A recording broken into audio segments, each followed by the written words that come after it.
What's up, everybody? It's your favorite Amazonian's favorite nerd, and today we are looking at Play Arts Kai, Batman vs. Superman, Dawn of Justice, Wonder Woman.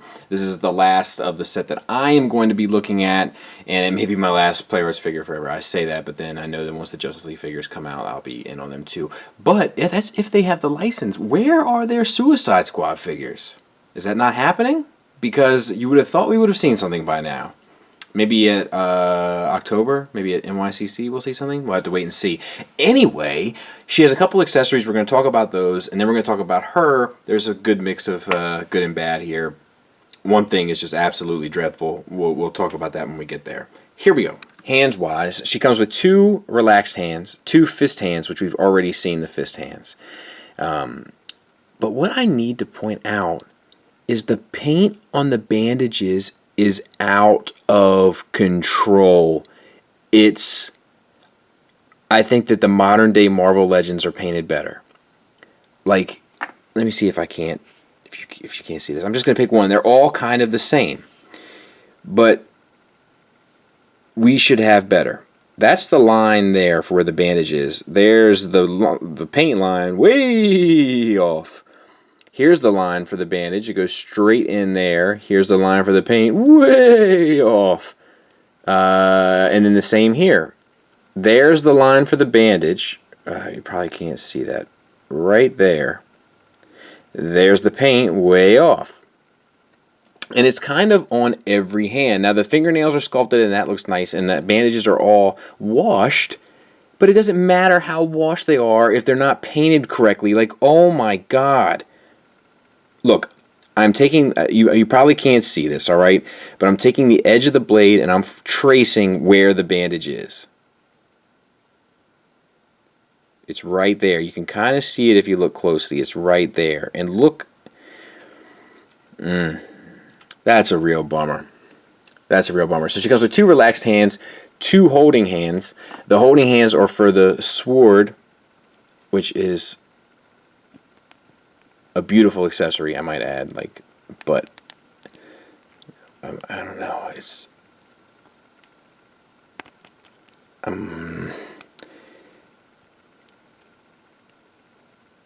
please don't break.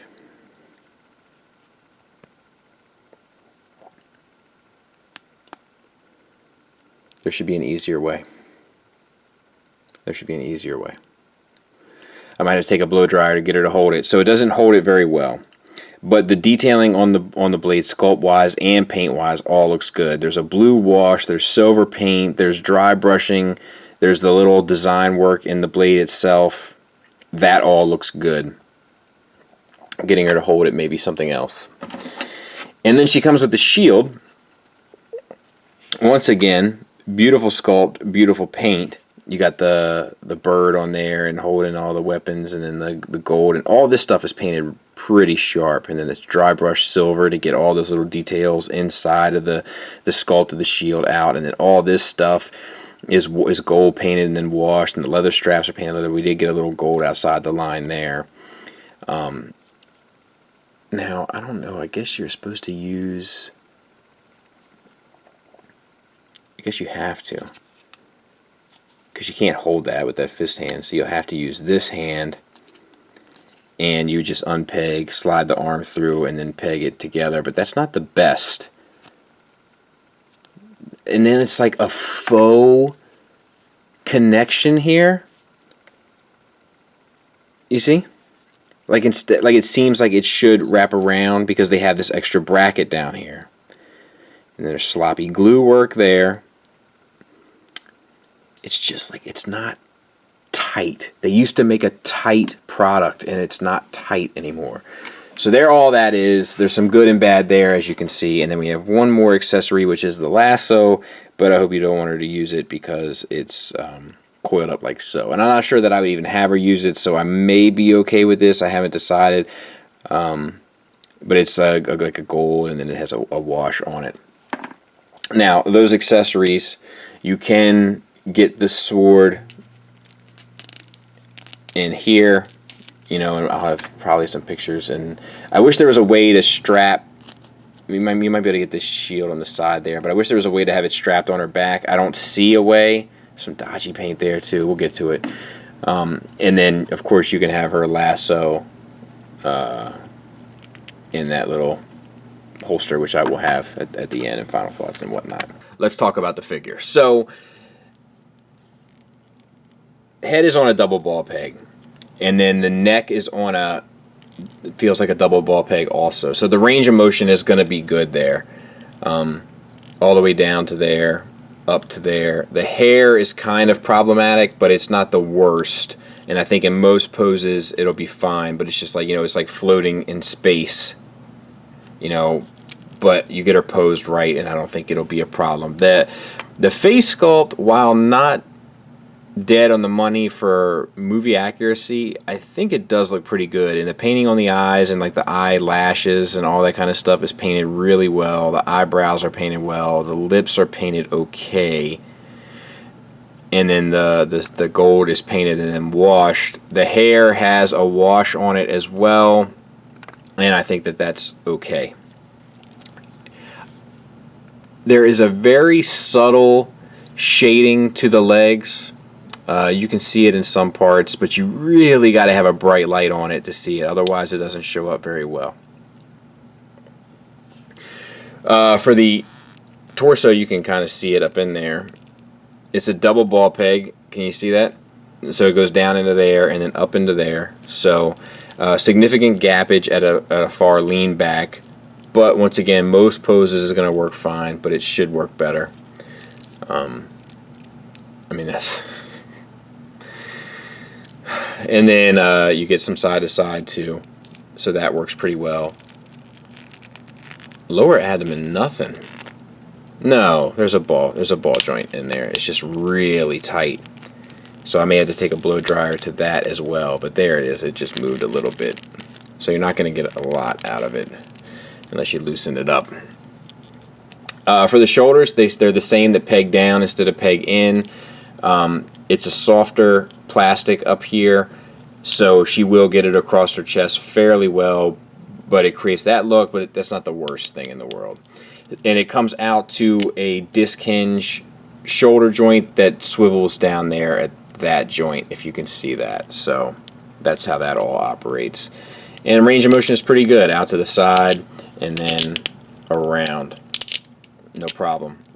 Tight. And the ratchets feel good. So all that stuff is good. No bicep swivel proper, but you do get it at the elbow. I think that that's fine. The single disc hinge, ratcheted disc hinge elbow gets you a little bit past 90 degrees. And then the detailings for the silver are really well done. It's painted well. It has a light wash on it. And the gold, same sort of treatment.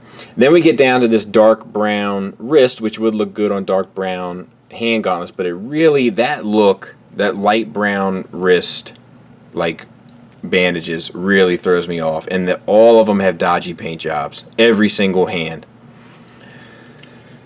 Same for the other side, both in detailings and in articulation, so no need to talk about that. One thing we do need to talk about is the strap. It's painted well enough and it is sculpted, but of course, once you move the sculpt, you lose the continuity of the strap. I'm not sure if I would have liked that to be its own piece, kind of floating separately, but I can see how that would cause issues too, so I'm willing to forgive it. But it can throw you off. You just gotta, it's one of those things where it's either going to bother you or it doesn't. It kind of bothers me, so I'll definitely have her pose where it lines up fairly closely. The gold and red, kind of the same detailing. It's like a red with a darker red wash over top. Same with the gold. It's a gold with a darker wash. It's like a black wash, it looks like, and that's fine. And I mean that sincerely. Oh, that works well. This piece is a floating piece, but what is strange, this is the strangest thing. So, okay, there's a gap here, and I think that is a matter of necessity because she cleans up really well. The skirt is always intended to be down, so I'm okay with that choice. I think otherwise you would have had the skirt sitting out like this, and I don't think that would have been best. I think that is the right choice. The problem with this for me is this piece sculpted onto the leg. So the bottom skirt moves when she moves her legs, but the top skirt doesn't. It's just so strange decision-wise for me. I find that to be very bizarre. But it is a soft piece. It's a blue. It's got a wash on it, and it's all sculpted and looks good in that regard. I'm sure that's tearing up my mic. Ratcheted universals for hips, getting you a really good range. I'm not going to push it too. There we go. Really good range on those hips, out to the side, and then also forward is not the best. Oh, there, no, it's pretty good. That's pretty good, and that sculpt isn't terrible. And the chances of you having her in this extreme of a pose are probably slim to none. Thigh swivel is built into the universal. You can see how it pegs into the bottom of the thigh there, I hope. So that's where the thigh swivel comes in. Double jointed knee. I think the armor hides that really well. I think that's a well done knee. And now their female knees are usually better than their male knees, but I think that one is really well done. Gold detailings are consistent with what we've talked about before with the gold detailings, and the same with the red. And it's the brown, once again, that gets dodgy down here on these straps. And it's sloppy. Now, it's not the worst, but it's not the best. And then the foot paint is weird coming through on the shoe. I don't know how clearly you guys can see that, but it doesn't look like skin. It looks more like another color on the shoe.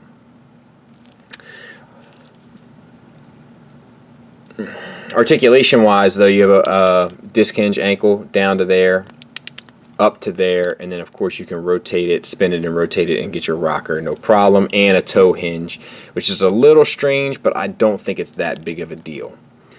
And that all does that. Now, we're not going to do a skit today. We're going to take a look at the collection, how I have them on my shelf, because these figures have kind of been all over the place for me, and we're going to see if I'm kind of satisfied with that. So let's do that now. So this is where I have them.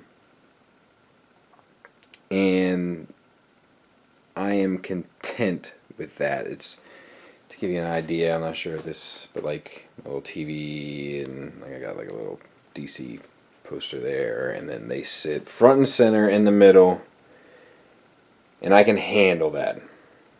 I'm not sure it's totally worth the cost of admission,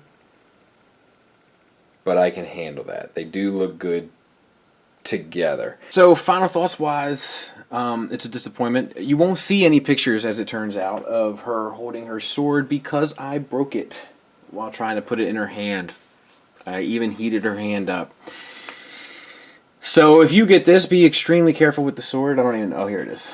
Just so you know, I'm not lying to you. I'm going to have to get my buddy Joe KW, see if he can repair it. I'm also going to contact Play Arts themselves and ask them to replace it. Who knows if they will, but we'll see. I spent a lot of money with them. This is the second accessory that's done this to me. And it's the first time I've ever said anything about it to them, so let's see. It's not my retailer's fault. It's my fault. And it's, you know, it's a little bit of a manufacturing issue in my opinion. But let's try to be objective without this staining it. The articulation, no real complaints. Accessory-wise, a lot of complaints. I don't like the lasso, really. I mean, it's fine to hang on her hip, but that's about it. The shield, she can really only hold it if her elbow's bent, because if her elbow's straight, the shield just falls off. It's not like a tight fit with the straps or with the handle, so that doesn't really work. The sword broke on me, so that doesn't really work. Sculpt-wise, it's pretty good. I like most of the sculpt. The only thing I'm not crazy about is the hair, but I can get over that. Materials-wise, it's fine. Paint-wise, where it's good, but I'm seeing paint issues. I've never seen paint issues like this in a Play Arts figure, ever. This is a first for me. So I gotta say, I'm really disappointed. I'm really disappointed with Play Arts. I'm really disappointed with Square Enix. I don't know. It's hard for me to recommend this, right? Like, even though I kind of like this one more than the other two, just because I think in a stoic kind of stance on the shelf, she has a stronger presence. It's hard for me to recommend this when I got pieces breaking, I got shoddy paint, I got all these problems. Like, I don't know. It's a rewarding piece on a shelf. It has a strong presence. If you have the other two, you might as well get this one. But if you haven't invested in any of them, I'd say just wait. I don't see any reason to invest, you know, $150 about, I think, times 3, $350, $450. It's almost a third-party combiner. So no, I absolutely do not recommend any of this. Stay away. Stay as far away as you can. But there's not as many problems. It's like each one of them has different problems. Like the Superman has like aesthetic problems. The Batman has, you know, cape problems. This one has accessory problems and paint problems. It's a hard sale at that price. They bring them back down to $100. I'd say go ahead and get one. $100 I think is where this figure should be priced. So if you can get them on the aftermarket or something, shout out to James. I think he had some good luck recently. He let me know via the Facebook page that he had some good luck finding some at like 110 or so. Like, that's a lot easier to swallow. But at 150, and I can't remember if she's 150 or not. It doesn't matter. The other two were. And I think she was as well. It's not worth that much money. Sorry to be the bearer of bad news. And I also could have liked some heavier shade on the skin. It's subtle. I think it could have done a little bit more because she's coming across very pale. And I don't think that is a good representation of her, neither in the movie or anywhere else, really. So, yeah, sorry to be the bearer of bad news. Thanks for listening. Thanks for watching. Until next time, take care.